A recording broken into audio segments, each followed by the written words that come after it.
Fala, meus queridos amigos, inscritos e companheiros aqui desse canal, como é que vocês estão? Tudo bem com vocês? Bom, como sempre eu quero acreditar e crer que sim. E eu gostaria que vocês soubessem que para mim é uma grande honra e também um grande prazer estar presente aqui mais uma vez.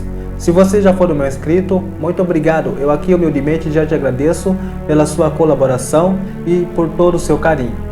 Porém, se você estiver passando por aqui agora e for novo por aqui, seja muito bem-vindo em nome do nosso Senhor e Salvador Jesus Cristo. E para você se inscrever nesse canal, o processo para isso é muito simples e fácil. Basta tão somente você apertar aí o sininho e o programar para que assim você possa estar recebendo todas as notificações desse canal na exata medida em que eu for postando alguns vídeos.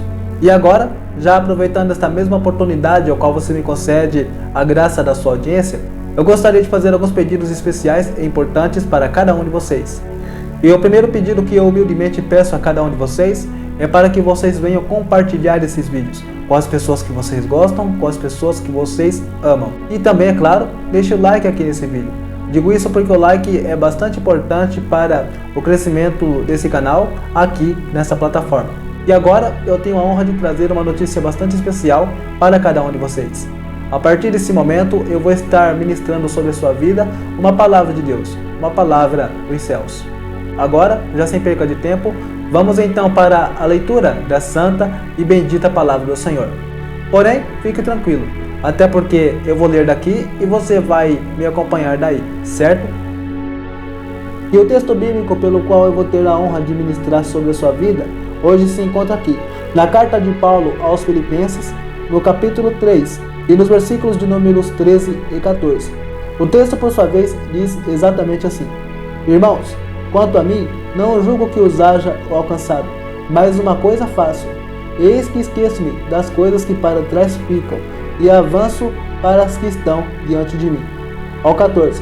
Prossigo para o alvo, pelo prêmio da soberana vocação de Deus em Jesus Cristo. Amém? Somente até aqui. Como vocês puderam ver, nesse momento eu acabei de ler um texto bastante conhecido por parte da palavra de Deus. E eu acredito, eu creio que muitos que nesse momento estão me assistindo, me acompanhando, já ouviram esse mesmo texto na voz de outros pregadores, sejam eles do Brasil ou também de fora de nossa nação. Mas há algo muito especial em relação à palavra de Deus. A palavra de Deus, ela é autorrenovável, ou seja, todos os dias Deus sempre vai ter algo novo para mim, algo novo para você, através de sua santa, bendita e doce palavra. Porém, meus amigos, antes de entregar aquilo que o Espírito Santo colocou em meu coração, eu tenho que falar um pouco acerca do homem que escreveu esta carta. Eu estou me referindo exclusivamente a Paulo, um dos maiores apóstolos de Cristo que já pisou sobre esta terra. Mas então, quem era o apóstolo Paulo? Quem foi o apóstolo Paulo? Para você que não sabe, o apóstolo Paulo, ele nem sempre foi cristão.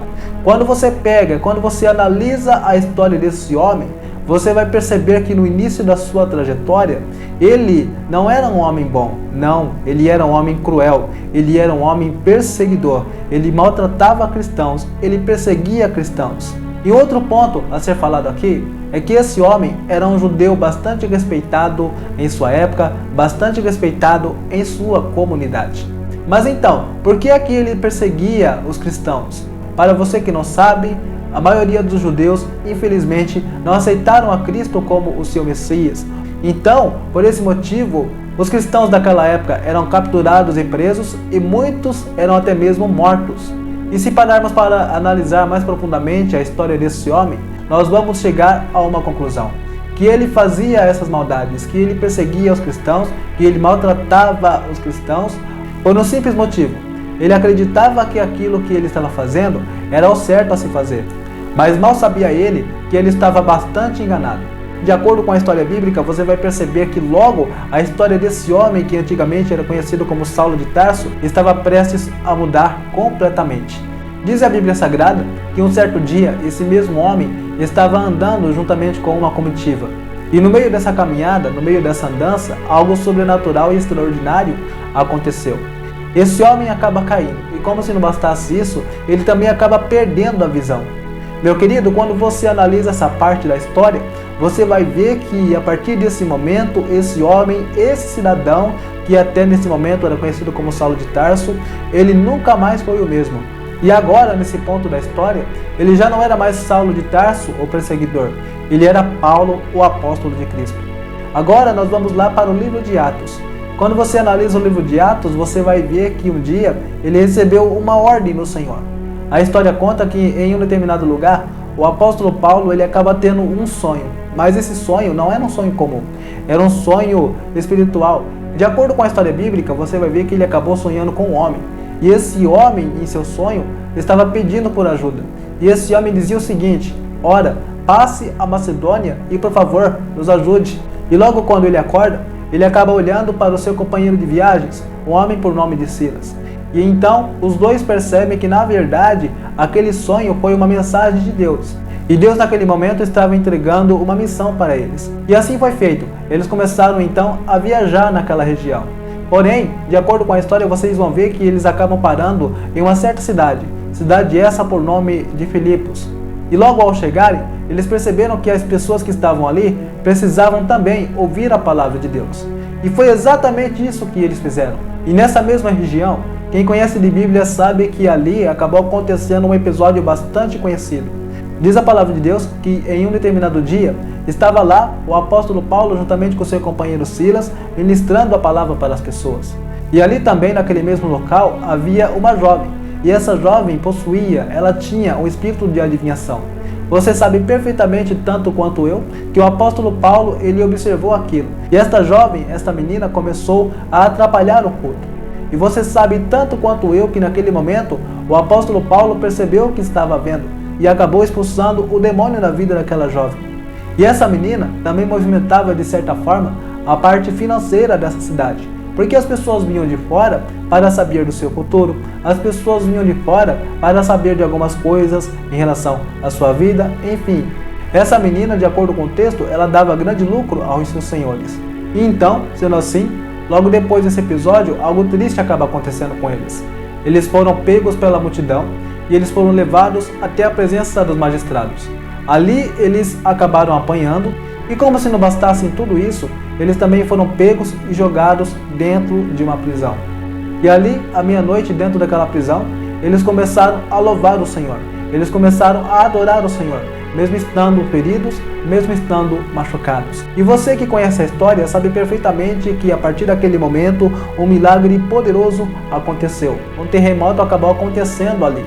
E naquele momento, não somente aqueles missionários, mas também todos aqueles presos foram libertos daquela prisão. Mas enfim, meus queridos, não é sobre esse episódio que eu quero estar falando. Isso eu vou deixar para um outro vídeo. Isso vai ficar para uma outra oportunidade. Porém, o que eu estou prestes a falar agora tem a ver com outro acontecimento que ocorreu nesta mesma região. O apóstolo Paulo estava dando algumas orientações para alguns irmãos que habitavam nessa região. Porém, agora a minha atenção está focada, concentrada exatamente em algumas dessas orientações que o apóstolo Paulo estava dando para as pessoas que habitavam ali naquela região. Portanto, agora nós estamos exatamente no ponto onde se encontra aquele versículo ao qual eu acabei de fazer a leitura juntamente com vocês há instantes atrás. E ao analisar esse versículo, algumas coisas bastante importantes me chamaram a atenção. Sendo assim, vamos lá então. Qual é a primeira coisa que realmente me chamou a atenção quando se trata desse versículo ao qual nós acabamos de ler? Meu querido, a primeira coisa que me chamou a atenção foi exatamente o versículo 13 do capítulo 3 da carta de Paulo aos Filipenses. Até porque, nessa parte do texto, ele acaba dizendo exatamente assim: esqueço-me das coisas que para trás ficam. E agora, eu vou pegar essa parte do texto que acabou de ser citada e eu vou fazer uma aplicação, ou seja, eu vou trazer esta parte do texto para os nossos dias atuais. Meus queridos, vocês acabaram de observar que o apóstolo Paulo, ele acabou de declarar o seguinte, que o negócio dele era se esquecer das coisas que para trás ficam. E nesse momento você vai perceber que ele claramente estava se referindo a tempos difíceis, a tempos complicados pelo qual ele havia atravessado ao longo de sua caminhada, ao longo de sua jornada. E agora, olhando para isso, já trazendo para nossos dias atuais, eu acabei chegando então a uma seguinte conclusão. é que hoje, nesse momento, existem muitas pessoas que realmente são escolhidas por Deus. Existem pessoas que realmente têm uma grande capacidade, têm um grande dom que o poderoso Deus colocou dentro delas. Mas essas mesmas pessoas muitas vezes acabam ficando presas no seu passado, acabam ficando presas no sentimento de culpa em relação a um pecado que um dia elas acabaram cometendo. Portanto, agora, esta parte da mensagem é exclusivamente para você. Você mesmo que agora pode estar enfrentando esta mesma situação.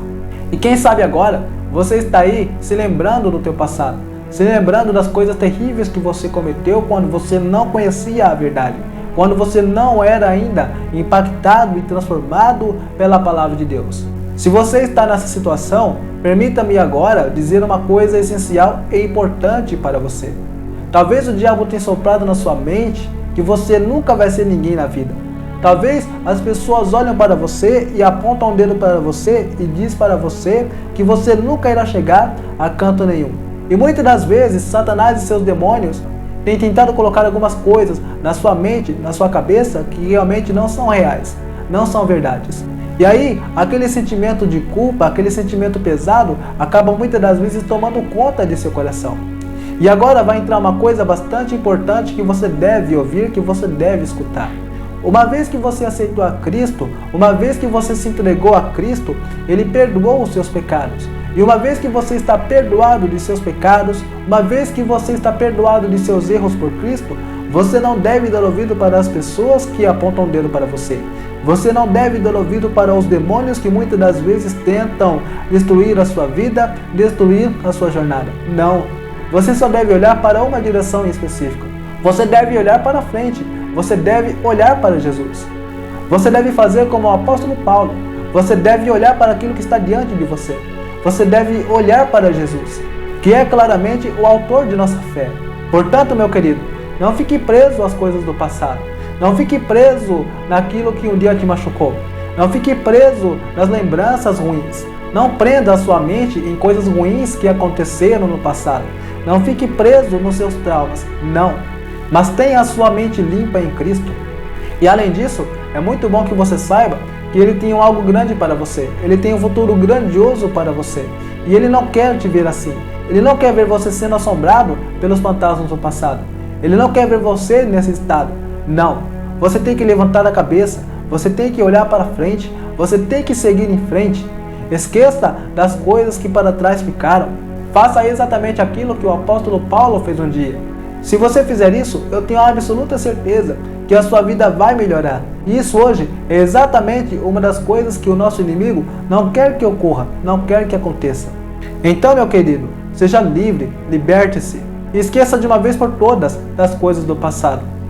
E para concluir essa parte, há uma passagem bíblica que diz exatamente assim: eis que as coisas velhas se passaram e agora tudo se faz novo. Deus tem coisas novas para você. Deus tem um tempo novo para você. Você só deve dar importância àquilo que Deus diz para você. E você não é aquilo que os homens dizem que você é. Você não é aquilo que os demônios muitas das vezes dizem que você é. Não, você é aquilo que Deus diz que você é e ponto final. Fim de papo, acabou, pronto. Se Deus está contigo, se Deus está ao teu lado, você não tem o que temer. E agora, já nessa última parte do vídeo, eu vou estar falando acerca de uma segunda declaração do apóstolo Paulo que acabou me chamando bastante a atenção. Se você pega o versículo 14 desse mesmo capítulo, você vai ver que o apóstolo Paulo, ele disse que estava prosseguindo para o alvo. Ele tinha um alvo, ele tinha um objetivo traçado, objetivo esse que tinha que ser cumprido. Ou seja, você vai ver que o alvo principal dele era estar com Cristo. E particularmente, quando eu olhei para essa parte do texto, quando eu ouvi o pensamento do apóstolo Paulo, eu pensei em algo bastante importante. É que assim como o apóstolo Paulo, nós os cristãos da atualidade, nós os cristãos desse tempo, também temos que ter um alvo. Também temos que ter um certo objetivo em nossas vidas. Mas para você entender e compreender melhor aquilo que eu estou dizendo, eu vou aqui dar dois exemplos para você. Se nós pegarmos para analisar o livro de 1 Coríntios no capítulo 1 e no versículo 5, nós vamos ver que ali há uma boa orientação para todo cristão. E essa orientação, por sinal, ela consiste exatamente no seguinte: que todo cristão, ele sempre deve crescer na palavra e no conhecimento. E agora, baseando-me nesse texto, eu vou dizer uma coisa aqui bastante importante. É essencial e crucial que todo cristão ele deve ter o hábito de se alimentar da palavra. Todo cristão ele deve ter o hábito de estudar a palavra. E eu sei que nesse momento muitos estão me assistindo e se questionando exatamente assim, que não entendem aquilo que está escrito, que não compreendem o texto bíblico, que não compreendem a palavra do Senhor. Eu gostaria de dizer a você que eu também já passei por essa fase. Houve uma época da minha vida, na minha história, em que eu era até mesmo preguiçoso na questão de ler a Bíblia, na questão de me alimentar da palavra de Deus. Porém, um dia as coisas começaram a mudar. Eu comecei a pedir discernimento e entendimento para o Espírito Santo, para que assim ele pudesse me ajudar a compreender, a entender aquilo que estava sendo escrito. E como se não bastasse isso, eu também pedia muito para ele, para que ele me desse a habilidade, a capacidade de transmitir a palavra dele para outras pessoas. E foi isso que ele fez comigo com o passar do tempo, com o passar dos meses, com o passar dos anos. Então, ele tem me capacitado para fazer aquilo que eu estou fazendo agora. E eu tenho uma boa notícia para dar para você. Assim como ele me capacitou, assim como ele me ajudou e tem me ajudado, ele claramente também vai fazer o mesmo com você que está aí do outro lado da telinha me assistindo. Mas para que isso possa acontecer, você tem que dar o primeiro passo. Saiba que há um ditado que eu particularmente uso muito e eu vou passar para você. Olha, basta você tão somente dar o primeiro passo, que o grande Deus vai dar o chão para você. Comece a meditar na palavra. Ainda que no começo você não entenda nada, ainda que no começo você não compreenda muitas coisas. Se você está passando por isso, fique calmo, fique tranquilo, que o Espírito Santo estará ao teu lado para te capacitar e para fazer você entender a palavra dele, assim como ele fez comigo. Tanto que hoje eu estou aqui nesse canal, transmitindo a palavra dele para você. Se Deus me capacitou, se Deus me ajudou, então é claro que ele também vai fazer o mesmo com você. Basta você crer, basta você acreditar e basta você também se esforçar. O importante é você se alimentar da palavra. O importante é você crescer no conhecimento, na palavra. E só adquire conhecimento quem estuda. E a maior fonte de conhecimento que eu conheço nos dias atuais é exatamente a palavra de Deus. Acredite em si mesmo, você é capaz, você pode, você consegue. Se eu conseguir, você também vai conseguir, ok? Somente creia. E agora, para terminar, qual é o segundo objetivo que todo cristão deve ter em tua vida e em teu coração? Meu querido, eu acabei de falar para você que o Espírito Santo é especialista em capacitar pessoas. Porém, há uma outra coisa que o cristão deve ter em tua mente. É em ministrar a palavra de Deus para as pessoas que ainda não foram alcançadas pelo poder do Evangelho de nosso Senhor e Salvador Jesus Cristo. Você vai ver que o próprio Jesus Cristo em pessoa, ele acabou nos dando uma ordem. E essa ordem consistia exatamente no seguinte: ide por todo mundo e pregai o Evangelho a toda criatura. E agora eu vou estar falando aqui uma outra coisa bastante importante. Você não precisa ser um PhD em Bíblia para entender que Jesus está voltando. E uma vez que a gente entende isso, nós também temos que entender que automaticamente nós não temos muito tempo. Meu querido, já não temos mais tempo para ficar cochilando. Já não temos mais tempo para ficar cocheando entre dois pensamentos. Nós temos muito pouco tempo e o tempo que nos resta tem que ser utilizado de uma maneira sábia. E uma das melhores coisas de se utilizar o tempo que ainda nos resta é claramente ministrar a palavra de Deus para as pessoas que ainda não foram alcançadas. Talvez você foi capacitado para ministrar a palavra de Deus, assim como eu estou fazendo agora. Talvez você foi capacitado para louvar a Deus e através dos seus louvores você recebeu a promessa de que muitas outras pessoas seriam libertas de muitas coisas ruins. E é uma coisa que eu tenho prestado atenção nos últimos dias. Eu tenho visto pessoas que realmente receberam de Deus um dom, uma capacidade toda especial. E aí, por conta de algumas circunstâncias da vida, estas mesmas pessoas que receberam seus dons, hoje estão paradas. Isso não é uma coisa legal. Meu querido, nós temos que fazer todo o possível para alcançar pessoas. Nós temos que ser a diferença. Nós temos que ser o sal da terra e a luz do mundo, como está escrito na palavra dele. Então, aqui vai o meu último conselho para você. Nunca desperdice uma oportunidade de ministrar o Evangelho para uma pessoa que você conhece. Nunca desperdice uma oportunidade para falar do amor de Deus para as pessoas, seja na escola, seja no trabalho ou até mesmo numa faculdade. Sempre que pintar uma oportunidade, meu querido, vá em frente, abra sua boca e deixa Deus te usar. Não tenha medo, até porque assim como foi com o profeta Jeremias no passado, assim será também na sua vida. E o que foi que Deus fez na vida do profeta Jeremias? Bom, para você que não sabe, Jeremias era uma pessoa muito nova quando foi chamado por Deus para uma grande obra. E ele tinha medo, até porque, segundo a história, ele não sabia se expressar direito. E aí o próprio Deus acabou animando ele, dizendo para ele que ele seria capacitado por Deus e que era para ele simplesmente abrir a boca, porque o próprio Deus iria colocar as palavras certas, as palavras corretas nos lábios dele. E se Deus fez isso no passado, pode ter certeza de uma coisa: Deus vai fazer no presente também. Deus vai fazer na sua vida. Basta você acreditar, basta você crer que Deus vai fazer a parte dele. Amém? Ok? Sendo assim, essas então foram as minhas simples e humildes palavras. Eu espero que até aqui o Espírito Santo, de alguma maneira, de alguma forma, tenha falado ao teu coração. E nesse momento, eu gostaria de aproveitar essa oportunidade e te agradecer pela sua audiência, pelo teu carinho. Até porque nesse momento eu vou estar me despedindo de você. Porém, antes de me despedir de você, eu gostaria de fazer um trato específico e especial com você. E esse trato consiste no seguinte: vamos fazer assim. Eu oro por você e você ora por mim. Amém? Combinado?